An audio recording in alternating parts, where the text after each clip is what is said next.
Hola, Dios te bendiga. A veces nos tocan vivir situaciones que son tan difíciles de sobrellevar que hasta se nos puede pasar por la cabeza la idea de que Dios está permitiendo que suframos sin ningún sentido. O la pregunta que a veces nos puede surgir de ¿por qué me pasa esto? ¿Por qué Dios permite que me pase esto? ¿Por qué Dios no me escucha? ¿Por qué Dios no me ayuda?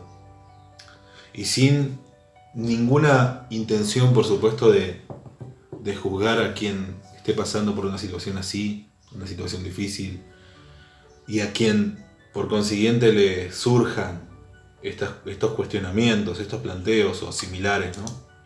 No hay ninguna intención, por supuesto, de juzgar a quien esté pasando por una situación así. Pero sí me gustaría pedirte o invitarte a que nos tomemos unos minutos para compartir la palabra de Dios y para tratar de extraer una pequeña reflexión por medio de las Escrituras sobre por qué nos pasa esto o por qué tenemos que vivir ciertas situaciones que decimos, Señor, ¿por qué? ¿Por qué permitís esto? ¿Por qué permitís que me pase esto? Y a veces sentimos que no hay respuesta a esa pregunta. A veces, aún en medio del clamor, lo que sentimos es un total silencio del cielo. Y es entendible. Y por eso me gustaría que compartamos unos textos, ¿sí? Te invito a que leamos la palabra de Dios en el libro de Juan, en el Evangelio de Juan. Vamos a leer el capítulo 11, versículos 45 al 53. Aunque me voy a basar de ese texto, voy a tomar uno o dos versículos nada más. Leemos del 45 al 53 como para entrar un poquito en contexto, ¿sí? Y no estar sacando versículos así aislados, pero de todas maneras voy a estar utilizando uno o dos versículos solo de ese texto. Entonces, Juan capítulo 11, versículos 45 al 53. Juan 11, 45 al 53. Dice así la palabra de Dios. Lo voy a leer en la versión de la Nueva Biblia de las Américas, este pasaje. Y se trata sobre el complot para matar a Jesús. ¿Qué había pasado? Si ustedes retroceden un poquito ahí en sus Biblias, van a encontrar que hubo un milagro de los muchos que el Señor Jesús realizó. Pero este texto viene a continuación de un milagro en especial, que es la resurrección de Lázaro. Versículo 45 dice, por esto, por la resurrección de Lázaro, porque habían visto cómo Jesús resucitó a Lázaro, dice, por esto, muchos de los judíos que habían venido a ver a María y vieron lo que Jesús había hecho, creyeron en él. Pero algunos de ellos fueron a los fariseos y les contaron lo que Jesús había hecho. Entonces los principales sacerdotes y los fariseos convocaron a un concilio y decían, ¿qué hacemos? Porque este hombre hace muchas señales. Si lo dejamos seguir así, todos van a creer en él. Y los romanos vendrán y nos quitarán nuestro lugar y nuestra nación. Pero uno de ellos, Caifás, que era sumo sacerdote ese año, les dijo, ustedes no saben nada, ni tienen en cuenta que le es más conveniente que un hombre muera por el pueblo y no que toda la nación perezca. Ahora bien, no dijo esto de su propia iniciativa, sino que siendo el sumo sacerdote ese año, profetizó que Jesús iba a morir por la nación, y no solo por la nación, sino también para reunir en uno a los hijos de Dios que están esparcidos. Así que desde ese día planearon matar a Jesús. ¿Recuerden cuál era la pregunta inicial o la serie de preguntas que les propuse cuando comenzamos, ¿no? Yo, por ejemplo, me puse una pregunta aquí en mi bosquejo, como para mantenernos en ese tema. Y la pregunta o el título, tal vez, que se podría llamar, es ¿por qué me pasa esto? ¿por qué me pasa esto? Y de ese texto que leímos recién, yo les dije que me iba a quedar con algunos versículos, ¿sí? Vamos a ver nuevamente el versículo 49. Si miro aquí al costado es porque tengo un monitor aquí, estoy viendo la Biblia. Dice, versículo 49, vamos a retroceder un poquito más incluso. Dice 47, entonces los principales sacerdotes y los fariseos convocaron a un concilio y decían, ¿qué hacemos? Porque este hombre hace muchas señales. Incluso si retrocedemos un poquito más, les estoy fallando porque dije un solo versículo y voy a usar algunos más, pero solo para entrar en contexto, ¿sí? En el 46 dice que algunos de ellos, algunos de quienes, de los judíos, fueron a los fariseos y les contaron a los fariseos lo que Jesús había hecho. O sea, algunos de los judíos creyeron en Jesús cuando vieron la resurrección de Lázaro. Pero otro grupo de judíos, en lugar de creer en Jesús, fueron y avivaron incluso más el fuego de la bronca que los judíos, que los fariseos le tenían a Jesús. Los fariseos veían a Jesús como un nuevo líder, o un nuevo posible líder, mejor dicho, que a ellos les hacía correr un riesgo importante, porque justamente lo que los fariseos no querían perder era su liderazgo, su poder religioso. Recordemos de que si bien habían sido conquistados por el Imperio Romano, ellos como líderes religiosos tenían cierta autoridad limitada. Recordemos de que los judíos o los fariseos, los judíos, ¿sí? No podían, por ejemplo, dar muerte a nadie. Por eso cuando quisieron matar a Jesús, lo que hicieron fue incitar a los romanos a que lo crucifiquen, justamente porque ellos no tenían autoridad para dar muerte a nadie. Ellos podían juzgar de acuerdo a las leyes religiosas, pero no podían dar muerte. Ahora bien, regresamos. Dijimos de que esto viene a continuación de el milagro que hizo Jesús al resucitar a Lázaro. Algunos que vieron esa resurrección creyeron, pero otros no, y les fueron con el cuento a los fariseos, y eso hizo, como decimos acá en Argentina, fue la gota que rebalsó el vaso, ¿no? Los fariseos ya venían con malas intenciones para con Jesús, se lo querían sacar de encima de alguna manera, y esto fue lo que completó o lo que hizo de que ellos ya decidieran a partir de ahí planificar la muerte de Jesús. Así que este segundo grupo que no creyó va a los fariseos y le cuentan lo que Jesús había hecho. Y dice en el 47, entonces los principales sacerdotes y los fariseos convocaron a un concilio, a una reunión, y decían, ¿qué hacemos? Porque este hombre hace muchas señales. Es interesante que en el Evangelio de Juan la palabra milagro es cambiada por señales. Ese es otro tema, pero a lo que se refiere con este cambio es que los milagros siempre fueron una señal, y como toda señal apunta a algo, señala a algo. Los milagros no fueron, ya sea en el Antiguo Testamento o en el Nuevo Testamento, nunca fueron porque sí, siempre tuvieron un propósito específico, y el propósito específico era demostrar la autoridad de Dios, entre otras cosas, por supuesto. Pero nunca los milagros son porque sí. Por eso Juan aquí lo llama señales y no milagros. Dice en el 47, entonces los principales sacerdotes, al haber escuchado el informe de estos judíos, convocan a una reunión y dicen, bueno, ¿qué hacemos con este hombre que hace tantas señales? Si lo dejamos seguir así, todos van a creer en él. Así que miren, el problema que tenían ellos era que dice que la gente iba a creer en él. ¿Por qué? Porque Jesús hacía tantas señales que el riesgo, digamos, entre comillas, para los fariseos era de que el pueblo adoptara o creyera en Jesús como el Mesías que tanto estaban esperando, ¿no? Y que de hecho lo era, pero justamente lo que los fariseos no querían era que esto sucediera, porque no querían perder el poder del que ya hablamos anteriormente. Dice, pero miren esto, y estos eran los versículos con los que me quería quedar. 48 dice, si lo dejamos seguir así, todos van a creer en él, y los romanos vendrán y nos quitarán nuestro lugar. Una excusa para no decir que el problema era que tenían miedo de perder su poder, su autoridad.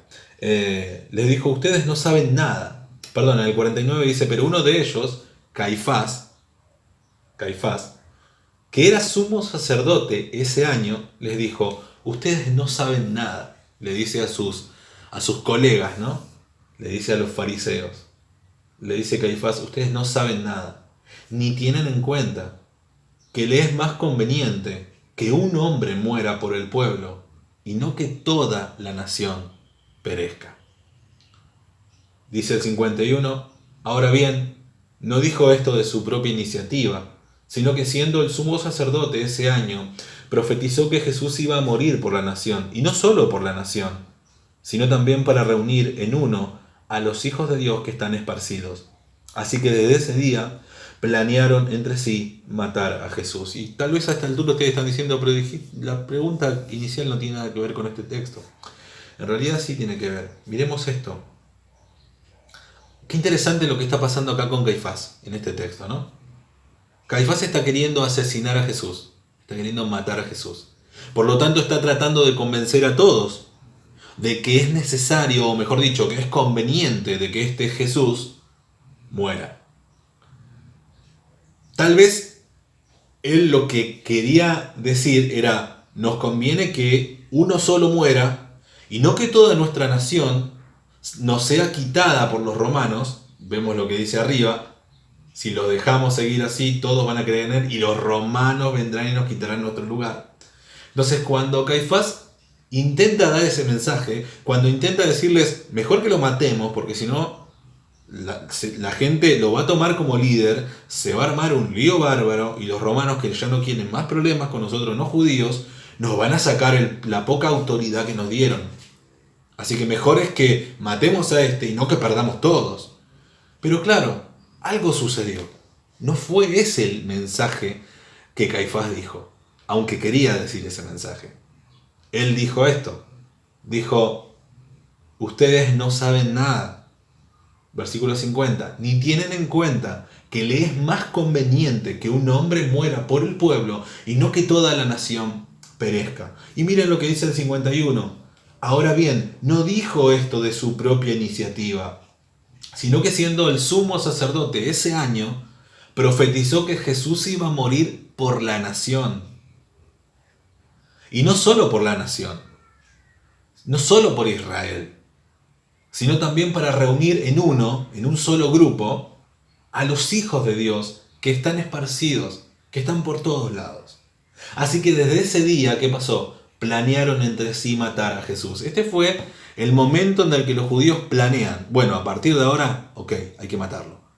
Pero lo que sucedió con Caifás era que quiso dar un mensaje, pero en realidad el Espíritu Santo permitió que Caifás dé una profecía verdadera. ¿Cuál era la profecía verdadera? Que este que iba a morir, que este que incluso él estaba queriendo matar, debía morir porque era necesario que ese solo hombre, que ese hombre, Jesús, muriera en favor de muchos.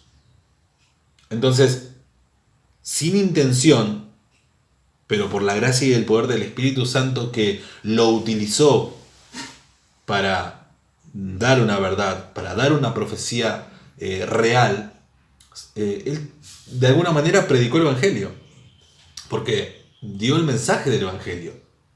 Y si no, miremos esto.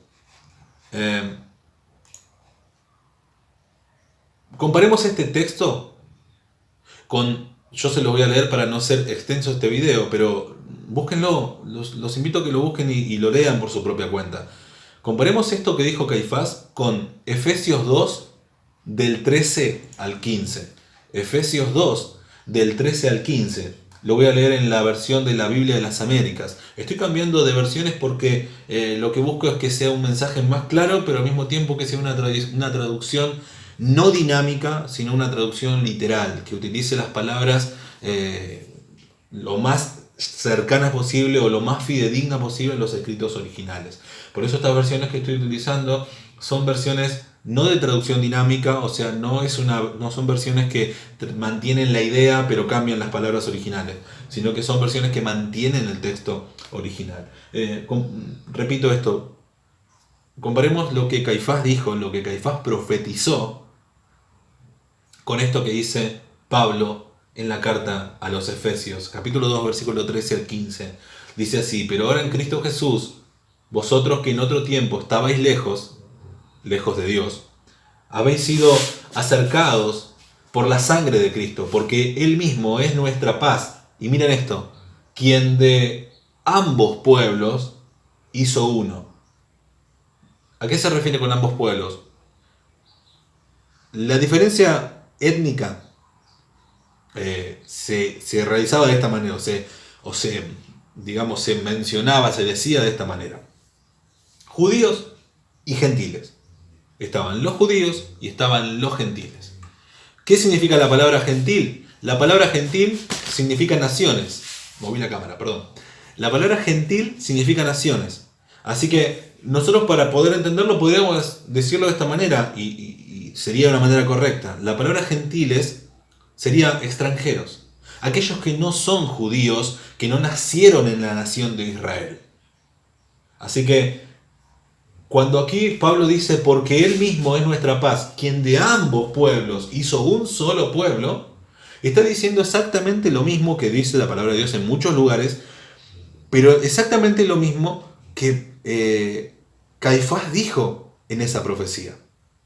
Es necesario o es más conveniente que un hombre muera por el pueblo y no que toda la nación perezca. Esto es exactamente lo que Jesús hizo: morir Él solo para beneficiar a muchas personas. Así que vemos cómo la palabra de Dios se cumple, ¿verdad? Y a esta altura tal vez ustedes nuevamente digan: ¿y qué tiene que ver esto con el tema que planteaste al principio? Avancemos. Miren. Nosotros vemos que Caifás, entonces decíamos, profetizó que Jesús habría de morir por la nación. Y no solo por la nación, sino también para congregar en un solo pueblo, como Pablo dice, a los hijos de Dios que estaban dispersos. Vemos cómo esa profecía de Caifás se cumplió. Se tenía que cumplir. Incluso Caifás, que estaba queriendo destruir a Jesús, fue de alguna manera, sin querer, fue utilizado para que el propósito de Dios se cumpla. Jesús tenía que morir para pagar los pecados de todos aquellos que, cuando crean en Él y depositen su confianza en Él, sean salvos. Cuando decimos que Jesús murió por todo el mundo, hay que entender, hay que saber, hay que comprender lo que la palabra de Dios quiere decir, a lo que la Biblia se refiere con la palabra mundo. Haría este video muy extenso si me pusiera a explicar esto. Podríamos hacerlo en otro momento, pero cuando la palabra de Dios, en este contexto, refiriéndose a la salvación, refiriéndose a lo que se conoce como justificación, que es la justicia de Cristo dada por gracia de Dios a nosotros. Cuando Cristo muere por nuestros pecados, Dios permite que la justicia de Cristo nos sea infundida a nosotros solo por gracia. Entonces, cuando la palabra de Dios dice que de tal manera amó Dios al mundo que envió su único Hijo para que todo aquel que en Él crea no se pierda, mas tenga vida eterna, esa palabra mundo no se refiere a todo el universo, a toda y cada una de las personas que habitan el planeta Tierra. La palabra mundo se refiere a sin distinción étnica, sin bandera, sin distinción entre judíos y gentiles. Porque justamente esto era lo que Cristo venía a hacer, a morir, para favorecer a todo el mundo en ese sentido. No solo a los judíos, como ellos creían, porque los judíos creían que los únicos que podrían ser justificados delante de Dios iban a ser ellos, solo por ser descendientes de Abraham y por decir que cumplían la ley, porque en realidad nadie puede cumplirla a la perfección. Pero alguien tenía que morir para que nosotros seamos justificados por nuestros pecados. Pero avancemos para llegar al tema que les había propuesto. Permítanme leerles un texto más. Salmos 84, versículos 5 al 7. Salmos 84, versículos 5 al 7. Lo voy a leer aquí en la versión Reina Valera 1960, una de las más conocidas, ¿no? Pero antes de leerlo, recordemos esto. ¿Cuál es la pregunta inicial? ¿Por qué Dios permite esto? O a veces que tal vez tengamos la idea de que lo que nos está pasando es, o que Dios esté permitiendo que estemos pasando por esta situación es injusto. Y pensemos esto, lo que dijimos recién, Jesús murió por todo el mundo en el sentido que ya explicamos, ¿no? Por todo aquel que cree, para que todo aquel que crea en Él no se pierda, sino tenga vida eterna. No por aquel que no cree, sino aquel que cree en Jesús. No en que Jesús existió. Creer en Jesús es creer todo lo que Él dijo ser de Él mismo. Y la palabra de Dios dice que todo aquel que en Él crea no se perderá, sino que será salvo. Que sus pecados son perdonados y tienen vida eterna. Pero el que no cree en Jesucristo ya ha sido condenado, dice la palabra de Dios. Ahora, Jesús tuvo que morir para pagar la deuda de muchos, no de todos, porque eso sería universalismo, eso sería decir que todos, el que crea y el que no crea, serían perdonados solo porque Cristo murió. No, Jesús pagó la deuda de aquellos que creyeron, creían y creerán en Él. Esa es la cláusula para ser salvo, creer en Jesucristo. Cree en Jesucristo y tendrás vida eterna. Pero si no crees en Jesucristo, no tendrás vida eterna. Y cuando llegue el momento de pasar a la otra vida, porque así lo afirma la palabra de Dios, que después de la muerte, inmediatamente hay un juicio. Ahí llegaremos delante del Juez Supremo, delante de Dios, con todo nuestro listado de deudas. Y el castigo será eterno.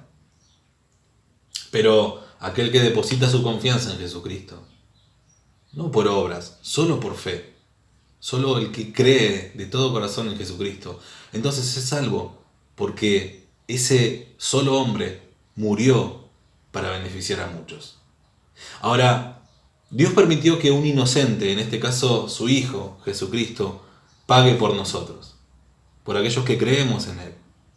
Pregunto, ¿acaso nos quejamos y decimos de que la muerte de Jesús fue injusta? Porque si nos ponemos a pensar, un inocente pagando por pecadores, un hombre sin pecado, sin mancha, como el Cordero de la Pascua, que de hecho el Cordero de la Pascua simbolizaba el verdadero Cordero de Dios que habría de venir, que es Jesucristo, ¿no? Pero ese hombre inocente, siendo acusado de un montón de cosas en un juicio totalmente ilegal, porque incluso el juicio de Cristo fue ilegal, porque fue enjuiciado de noche y eso estaba prohibido, con testigos falsos. Claro, todo permitido por Dios, pero aún así, un inocente muriendo por muchísimos culpables, incluso tal vez por quienes participaran de su muerte y posteriormente creyeron. Incluso por ese que estaba crucificado al lado y le dijo, acuérdate de mí cuando vengas en tu reino. Y Jesús le dijo, de cierto te digo que hoy estarás conmigo en el paraíso. Jesús le hizo una promesa y la cumplió. Pero para que esa persona pueda hacerse beneficiaria de esa vida eterna, Jesús tenía que morir. Ahora, seamos sinceros. ¿Acaso decimos de que lo que Jesús sufrió fue injusto? ¿De que acaso consideramos o tenemos en cuenta o reflexionamos de esta manera y decimos, es injusto que yo sea salvo, es injusto que Dios me salve y perdone todos mis pecados solo porque Cristo murió por mí, porque Él no cometió pecado, yo sí, eso no es injusto? Pero ¿acaso pensamos de esa manera? Salmos 84 del 5 al 7. Salmos 84 del 5 al 7 dice así. Dice, bienaventurado el hombre que tiene en ti sus fuerzas. Atravesando el valle de lágrimas lo cambiarán en fuente. Cuando la lluvia llena los estanques, irán de poder en poder, verán a Dios en Sión. Precioso texto. Bienaventurado el hombre, la persona, que tiene en ti, en Dios, sus fuerzas. Y en cuyo corazón están sus caminos, su voluntad. quien está dispuesto y deseoso porque se haga la voluntad de Dios. Porque no es lo mismo aceptar la voluntad de Dios que desearla. Es un paso mucho más alto. Pero a eso se refiere cuando dice en cuyo corazón están tus caminos. Ese es bienaventurado. Atravesando el valle de lágrimas, lo cambian en fuente. Cuando la lluvia llena los estanques. Dice atravesando el valle de lágrimas. En otras traducciones van a encontrar que dice algo así como atravesando el valle de Baca. El valle de Baca o el valle de lágrimas era un valle, en realidad era un terreno árido por el cual tenían que cruzar o tenían que pasar los peregrinos que iban hacia Jerusalén. Por lo general cuando se hacía algún tipo de fiesta de adoración en Jerusalén, los peregrinos tenían que pasar por ese valle, valle de lágrimas o valle de Baca, que sería el nombre, ¿verdad? En hebreo. Pasaban por ese valle totalmente árido, totalmente desierto, calor, sed y todo lo que conlleva un desierto, ¿verdad? Todas las necesidades que conlleva un desierto. Pero dice, atravesando el valle de lágrimas, luego que lo cambian en fuente. ¿Por qué? Porque al llegar a Jerusalén se encontraban con todo lo necesario. Y de hecho eso significa la palabra bienaventurado. Es un término que proviene de Macarios, que se refiere a una tribu que vivían en un lugar en donde había abundancia. Y se decía de que alguien era un Macario, era un bienaventurado porque no le faltaba nada. Así que cuando decimos bienaventurado estamos diciendo aquel que no le falta nada, aquel que lo tiene todo. Dice, bienaventurado el hombre que tiene en ti sus fuerzas. La persona que tiene en ti sus fuerzas, que no depende de sus propias fuerzas, sino que confía en ti, Señor. A esa persona no le falta nada. Y en cuyo corazón están tus caminos, quienes están deseosos de que se haga tu voluntad, aun cuando tu voluntad no es como la nuestra. Atravesando el valle de lágrimas, sí, tal vez un proceso, tal vez un tiempo árido. Luego lo cambian en fuente, cuando la lluvia llena los estanques. Y dice, irán de poder en poder, verán a Dios en Sión. De hecho, el Salmo 23 dice, Jehová es mi pastor, nada me faltará, bienaventurado soy, bienaventurado seré. Pero ¿cuándo seré bienaventurado? ¿Cuándo no me faltará nada? Cuando el Señor sea mi pastor, cuando yo me deje pastorear y confíe en Dios. Dice, en lugar de delicados pastos me hará descansar, junto a aguas de reposo me pastoreará, confortará mi alma, me guiará por senda de justicia, por amor de su nombre. Y en el versículo 4 dice, aunque ande en valle de sombra de muerte, no temeré mal alguno. Y a esto quería llegar. En ningún momento la palabra de Dios dice de que no vamos a transitar caminos áridos, situaciones. En ningún momento la palabra dice que nuestra vida de cristianos va a ser color de rosa, porque de hecho no es así. Por eso cuando alguien promete eso, está predicando un falso evangelio, porque de hecho el Señor dijo, en el mundo tendrán aflicción, pero confíen, yo he vencido al mundo. Entonces, tal vez estés pasando por un desierto, tal vez estés pasando por una situación en la que decís, pero ¿por qué Dios permite esto? Esto es injusto. ¿Por qué me está pasando esto? Si yo no le hago mal a nadie. Yo no quiero, no es mi intención meter el dedo en la llaga en eso que te está pasando o que te pasó y tal vez todavía no puedas superar. Pero te invito a que reflexiones en estos textos que estamos leyendo. Dios te ama. Y te ama tanto que entregó a su hijo a morir por vos, un inocente, a morir por un culpable. Porque vos y yo somos culpables de juicio porque todos los días pecamos y la paga del pecado es muerte y merecemos la condenación.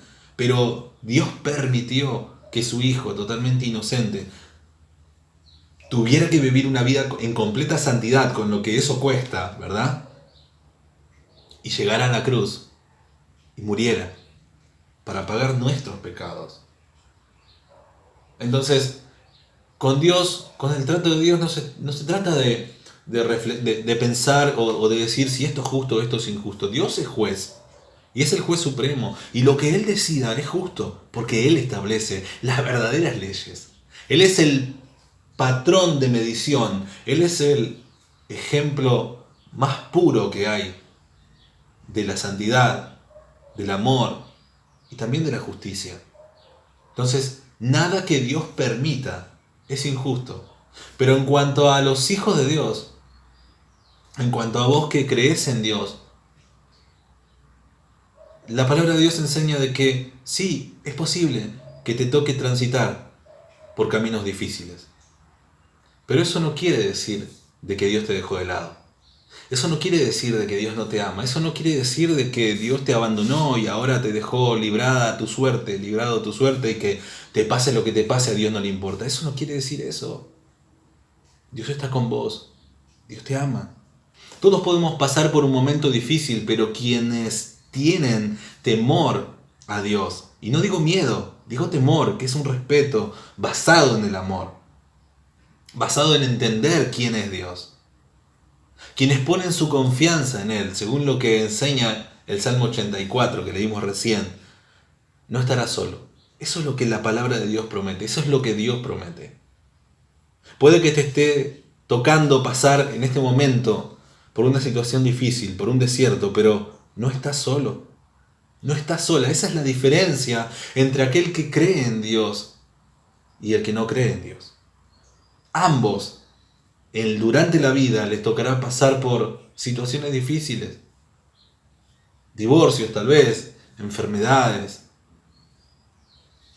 Situaciones en las que vas a decir, esto es injusto, ¿por qué me pasa esto? ¿Por qué Dios no me escucha? Porque es parte de la vida. No busques culpables. Tal vez son consecuencias de algo, pero no busques culpables. Si realmente confías en Dios, cree de que eso que Dios está permitiendo que pase en tu vida, lo está haciendo para posteriormente hacerte un bien. Así como parece incluso injusto, digo parece, de que Jesús haya muerto, un inocente muriendo por un montón de culpables. Pero el amor de Dios y el amor de Cristo, quien dio su propia vida voluntariamente, no forzadamente, por amor a vos, es mucho más grande que cualquier desierto que te toque cruzar en este momento. Dios te ama. Y esa es la diferencia. Tal vez te esté tocando en este momento transitar por un valle de sombras, por un momento oscuro, por un momento en lo que no encontrás respuesta. Decís, ¿por qué me están haciendo esto? ¿Por qué me echaron injustamente del trabajo? ¿Por qué me acusan de esto que no hice? Deposita tu confianza en Dios. Aun cuando la noche esté tan oscura, ilustrándolo de alguna manera, lo digo, que no puedas ver nada, que no puedas entender por qué está pasando esto, deposita tu confianza en Dios. Y no le preguntes por qué a Dios, pregúntale para qué es lo que me querés enseñar. Y si realmente aceptás la voluntad de Dios, es necesario que la aceptes incluso en estos momentos desagradables. Dios no te promete en su palabra de que no vas a pasar por momentos tristes, pero sí te promete que nunca estarás solo, que nunca estarás sola. Y tal vez te esté tocando pasar por algo que dure un tiempo, pero al final del camino está ahí el Señor esperándote para decirte, ¿ves? Esto te quería enseñar.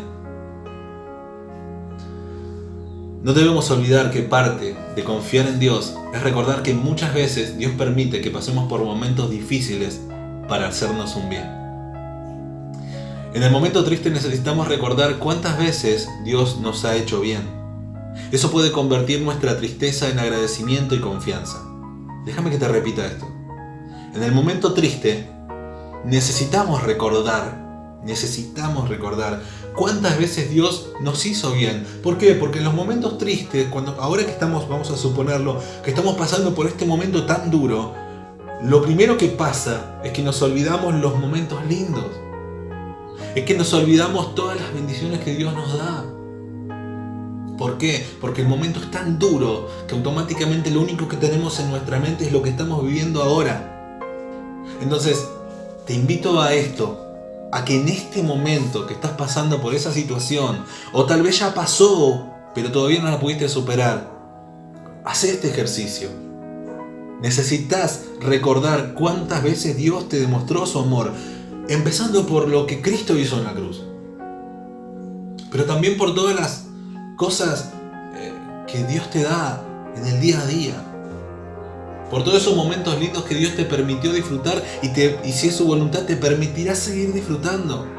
Entonces que esta situación, que esta tristeza no te nuble a tal punto que te olvides de todas las bendiciones de Dios. Dice el Salmo 103, dice: bendice, alma mía, al Señor, y bendiga todo mi ser su santo nombre.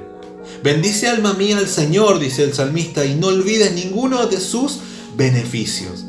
Él es el que perdona todas tus iniquidades, que de hecho ya lo hizo por medio de Cristo. El que sana todas tus enfermedades en cuanto a pecado, pero también Dios tiene el poder para sanar cualquier enfermedad si es su voluntad, porque Dios sigue haciendo milagros. No confíes en esas personas que dicen tener poder para sanar. No confíes en esas personas que solamente buscan atribuirse a sí mismo la gloria y que la gente los siga. Esos son falsos profetas. Pero cree en el Dios que no cambia. En Cristo que el mismo que pudo resucitar a Lázaro puede sanar tu enfermedad si es su voluntad.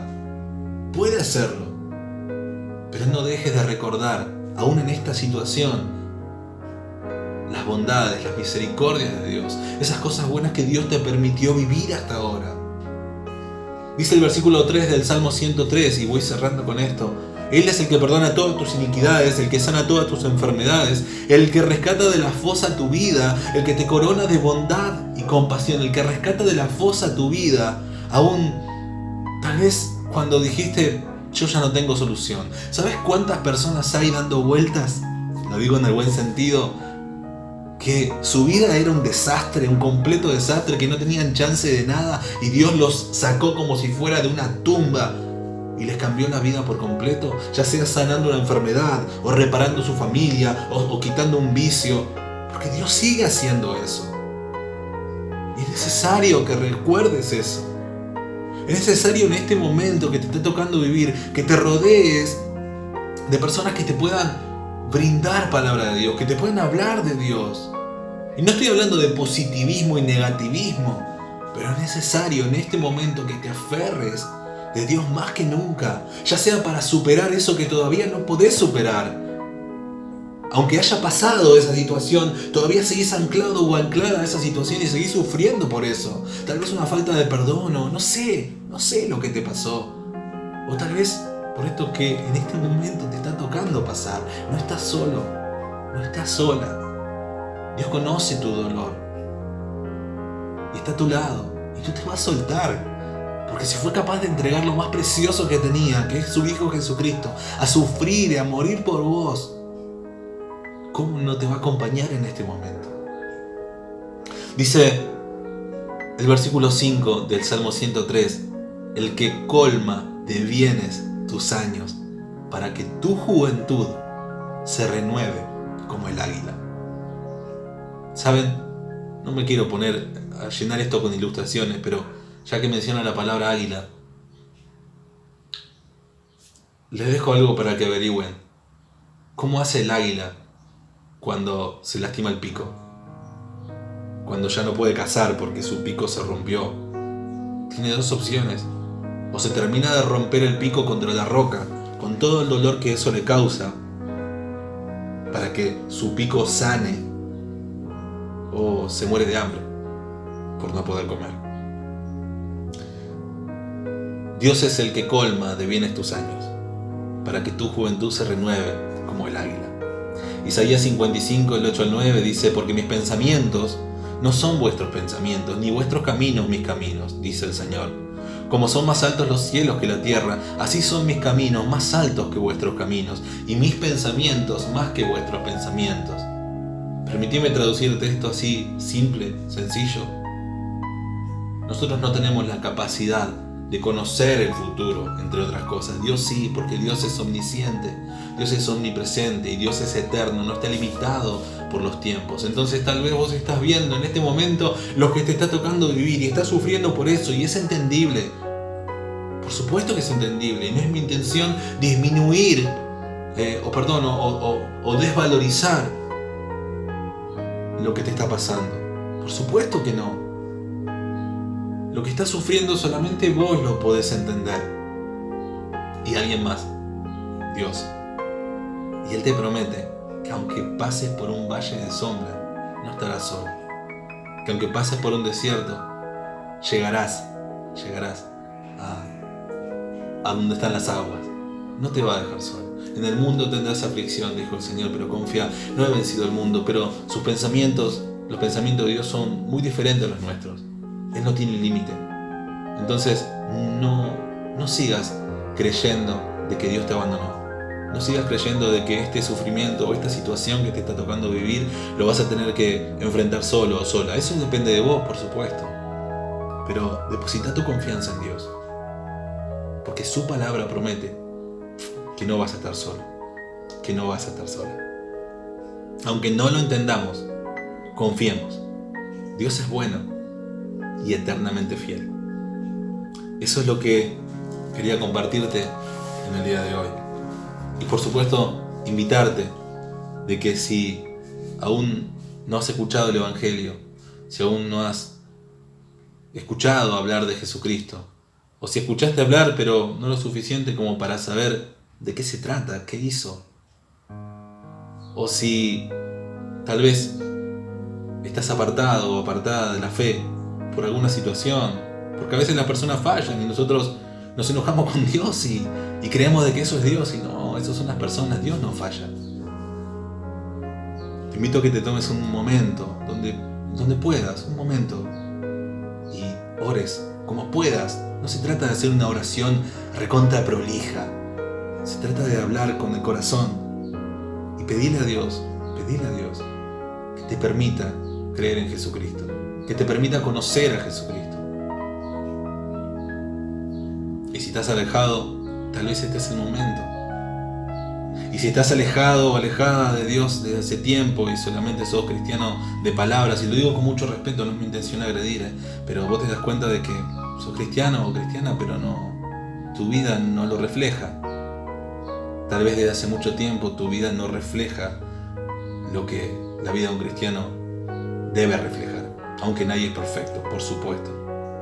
Pero si vos sabés que te permitiste un montón de cosas, que te olvidaste de Dios, o que te acordabas de Dios solamente cuando necesitabas algo y ahora te encontrás en esta situación, tal vez esta es una oportunidad más, disfrazada de dolor, de tristeza, pero sigue siendo una oportunidad para acercarte a Cristo.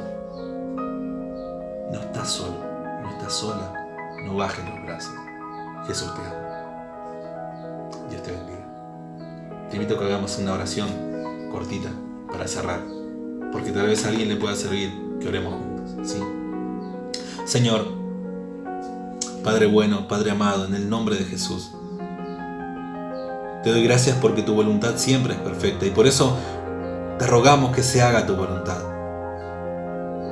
Como se hace en los cielos, que se haga en la tierra. Y cuando decimos en la tierra, incluimos nuestras vidas. Por eso, Padre, te rogamos, haz tu voluntad en mi vida. Te ruego que me ayudes a pasar por esta situación. Te ruego que me ayudes a no sentirme solo, sino a sentirme cerca tuyo todo el tiempo que sea necesario. Tú conoces mi situación, tú conoces mi dolor. Tú sabes, Señor, por lo que estoy pasando. Y ahora sé de que lo que tú permites, lo permites con un propósito. Tu palabra dice que a los que te aman, todas las cosas los ayudan a bien, incluso estos momentos difíciles. Por eso, Padre, ayúdame a confiar en ti. En mi debilidad, en mi tristeza, en mi angustia, en mi incertidumbre, ayúdame a confiar en ti. Y a creer lo que tu palabra enseña, de que tal vez no estoy viendo el propósito que tú tienes para con mi vida o para con la vida de mi entorno, de mi familia, de mis seres queridos. El propósito que tú tienes por el cual estás permitiendo que pase por esto. Señor, permíteme mantener la fe. Si es tu voluntad, muéstrame cuál es el propósito.